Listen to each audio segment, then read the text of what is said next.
Paulo, que já tinha dito que o espírito do filho da iniquidade, do homem da iniquidade, como ele chama aqui, João chama de anticristo, e ele chama de homem da iniquidade, mas é o mesmo personagem, e ele diz que há um poder que o detém, diz no verso 6, para que ele só se manifeste em ocasião própria, no tempo próprio, não antes disso.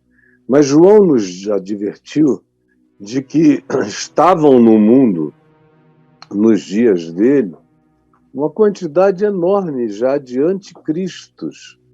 E ele diz que essas pessoas, ele as encontrava dentro da comunidade da fé. Dentro da comunidade da fé. Ele não estava falando de gente fora. João, na primeira epístola, e em todas as alusões dele, está falando de gente que ele diz eram dos nossos, saíram do nosso meio e foram se tornando seres do engano, seres do não evangelho, até do anti-evangelho, e foram divulgando isso. E uma quantidade grande de pessoas, João diz nos dias dele, no primeiro século, uma quantidade grande de pessoas prefere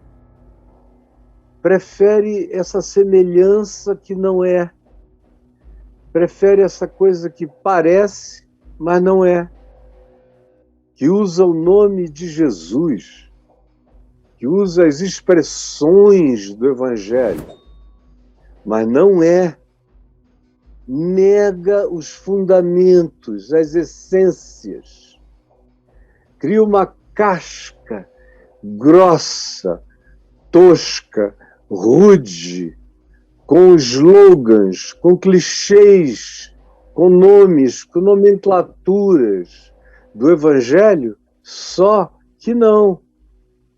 Parece, mas não é Evangelho de Jesus. E João disse, já estão entre nós. Você imagina, isso foi no primeiro século. Hoje a gente está aqui, 17 séculos depois daquilo, 20 séculos depois daquilo. E o que acontece?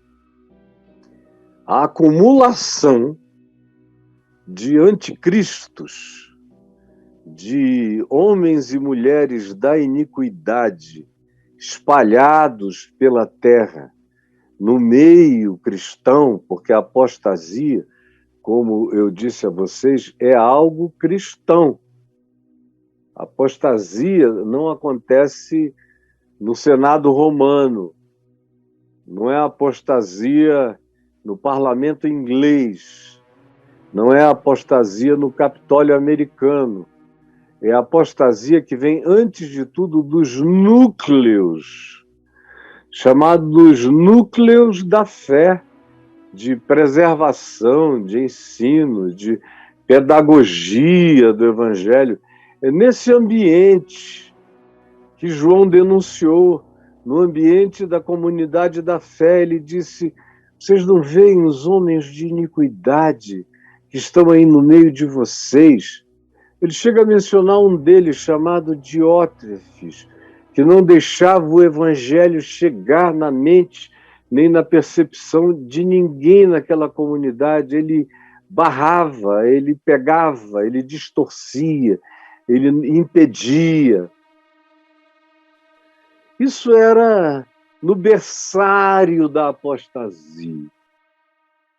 Agora, hoje a gente está num covil de apostasia, num tártaros de apostasia infernosa, cercando a comunidade da fé no mundo inteiro, em todos os lugares. Aonde tem declaração cristã de fé, tem gente, pouca gente santa, limpa, justa, piedosa, amorosa, compassiva. São os poucos que não dobraram os joelhos a Baal. mas a grande maioria segue no fluxo da loucura, sem nenhum espírito bereano, que em Atos diz que era aquele grupo, aquela cidade, aquelas pessoas que liam nas escrituras do Velho Testamento, se o que os apóstolos diziam sobre o cumprimento delas em Jesus fazia sentido. Por isso eles são elogiados, porque nunca foram enganados. Tinham o parâmetro e não o abandonaram. O parâmetro era ver se Jesus era o cumprimento daquelas promessas, e eles concluíram que era. E, portanto, mantiveram-se firmes. Mas a grande maioria está acostumada a crer no mágico, no bruxo, no feiticeiro, no guruzão, em qualquer outra coisa, e não checa.